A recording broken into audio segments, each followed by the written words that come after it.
sekali lagi kami informasikan kepada pemirsa juga bahwa kami sebetulnya sudah mencoba mengundang dari pihak DPP PKB tapi tidak direspon untuk bergabung dalam diskusi ini. Saya lanjut ke Mas Umam. Mas Umam, kalau menurut Mas Nur Zaman tadi ada yang baper.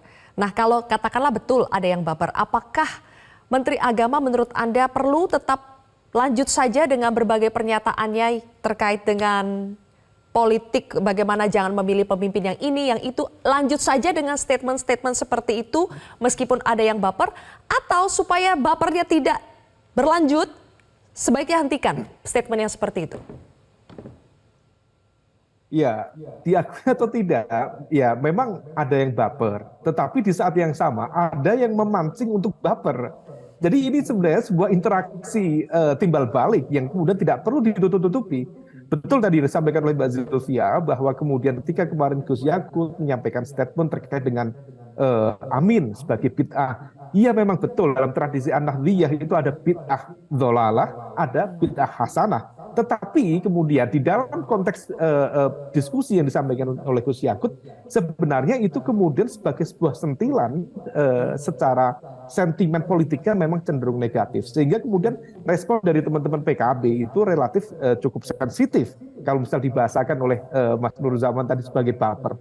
Nah, oleh karena itu, supaya kemudian ini tidak melebar, kemudian tidak menjadi pemantik terciptanya perpecahan di internal tubuh Nahdlatul Ulama, maka ada baiknya dari semua pihak untuk menahan diri. Dan juga tidak menggunakan istilah-istilah dalam konteks fikih syiah An-Nahdliyah yang kemudian masing-masing bisa mengklaim. Kalau misal kemudian menggunakan narasi keagamaan, statement dan juga argumen-argumen keagamaan, maka itu bisa kemudian menciptakan sebuah potensi politik kebencian yang tidak produktif. Nah, oleh karena itu ada baiknya baik yang baper maupun yang memancing untuk baper untuk sama-sama menahan diri. Tentu jaringan santri, para kiai sepuh memiliki literasi politik yang jauh lebih baik untuk kemudian menilai mana yang lebih kredibel, dan yang terpenting politik jangan kemudian dijadikan sebagai alat terkait dengan konteks mengeruk elektoral hanya berbasis pada sentimen persamaan sosial, persamaan identitas, persamaan latar belakang. Wujudkan aja terkait dengan isu ide, gagasan, bagaimana membangun ke depan. Saya pikir itu akan jauh lebih kredibel dan tidak perlu menggunakan terminologi keagamaan yang justru akan semakin mempermuncing dan juga memberikan impact yang kurang baik pada dalam konteks ukhuwah an-nahdliyah, ukhuwah watoniyah, dan juga ukhuwah basyariyah secara general. Oke, jadi Mas Nur Zaman ada yang baper tapi ada juga yang mancing orang lain untuk baper. Padahal harapannya adalah pernyataan-pernyataan dari Menteri Agama, apapun motifnya, itu seharusnya meneduhkan, bukannya memancing orang untuk baper. Jadi bagaimana? Anda sepakat kalau sebaiknya terminologi yang mungkin nyerempet dengan kebaperan itu harus dihentikan?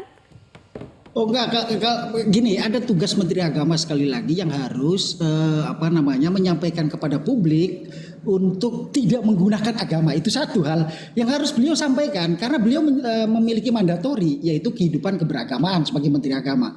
Jadi sebagai pendidikan politik beliau harus menyampaikan kepada publik, jangan gunakan agama. Jangan pilih pemimpin yang menggunakan agama sebagai alat elektoral. Itu jelas harus disampaikan kepada publik oleh Menteri Agama. Karena kalau ada orang yang menggunakan agama menjadi alat politik, maka yang jadi masalah adalah Republik ini. Nah, sebagai Menteri Agama yang mendapatkan mandatori dan diperintah langsung oleh Presiden, tentu memiliki tanggung jawab itu, dan beliau harus menyampaikan secara sering dan terus-menerus kepada publik, mengingatkan. Nah, ketika ada orang mengingatkan, menggunakan, menurut saya kalau tidak memiliki perasaan baper tadi, itu semua clear kok. Semua partai politik setuju. Mas Umam tadi juga sudah menyampaikan, semua partai politik akan setuju kalau agama tidak boleh dijadikan alat politik. Tetapi yang paling penting adalah terus mengingatkan kepada publik. Sebagai apa? Sebagai pendidikan politik. Ini penting disampaikan oleh Menteri Agama.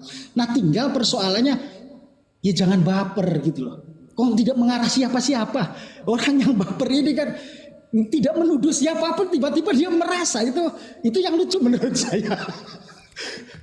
Kira-kira itu Mbak. Kalau pilih amin bid'ah itu harus dihentikan juga tidak statement yang seperti itu? Nah itu kan menurut saya gini, tadi itu kan hanya joke dan beliau menceritakan itu ada namanya Pak Suyitno di Litbang sudah dijelaskan sebenarnya dan beliau baru tahu ternyata ada aminnya. Ketika ada pembaruan ya disebut bid'ah. Itu aja kan kemudian itu karena masuk berita jadi rame kan. Padahal itu acara di internal. Jadi itu sesuatu yang menurut saya ini tradisi NU yang biasa bercanda dan bergurau sebenarnya. Orang saja yang menilai ini jadi serius. Atau orang yang merasa, saya nggak tahu, merasa tersinggung atau enggak, yang baper itulah. Tapi sebenarnya tidak mengarah dan menyasar siapa-siapa. Baik, Mas Umam mendengarkan statement ini, menurut Anda sebetulnya bakal ada titik temu tidak ya antara Gus Yakut, Gus Imin dan PKB, atau termasuk juga antara PKB, Gus Imin ini dengan Gus Yahya? Iya, terkait dengan konteks titik temu, kalau misal kita melihatnya dari sudut pandang politik, maka pertemuan itu akan dipengaruhi oleh bertemunya kepentingan yang sama. Nah, dalam konteks politik Nahdlatul Ulama, dalam konteks siasah an-Nahdliyah, biasanya titik temu itu ketika kemudian keduanya atau berbagai elemen itu sudah berbicara tentang konteks kebangsaan, sudah bicara tentang konteks watoniyah.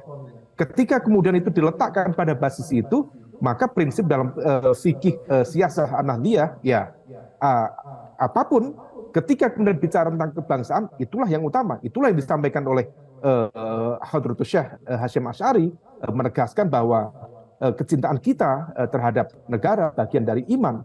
Nah, oleh karena itu, ketika kemudian diletakkan pada basis isu kebangsaan, isu kenegaraan, saya pikir bisa menjadi titik temu. Tetapi diakui atau tidak, memang ada afiliasi dan juga preferensi politik yang berbeda.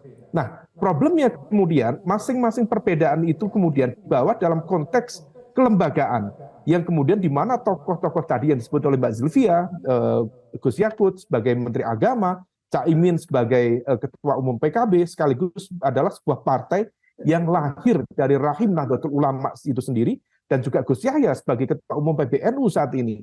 Nah, ketika kemudian faksi-faksi itu tidak bisa dipertemukan secara personal karena memang ada kalkulasi, ada cara pandang, ada pemahaman, ada paradigma yang berbeda dalam konteks mencermati setiap ijtihad politik yang ada, maka memang agak menantang proses penemuannya itu. Tetapi ketika kemudian diletakkan kembali, masing-masing memiliki kesadaran betul untuk meletakkan bagaimana politik kembali pada sebuah keadaban, supaya kemudian tidak terjadi hoax, fake news, hate speech, atau ujaran kebencian yang menciptakan politik kebencian yang tidak produktif dalam konteks umat, dalam konteks kebangsaan, atau wabil khusus dalam konteks Nahdlatul Ulama. Saya pikir di titik itulah bisa kemudian dicarikan titik temunya. Oke, baik, kalau begitu terima kasih atas analisa Anda, Mas Umam, dan juga Mas Nuruzaman, terima kasih sudah bergabung bersama kami di Prime Time News hari ini. Sama-sama. Jelajahi cara baru mendapatkan informasi. Download Metro TV Extend sekarang.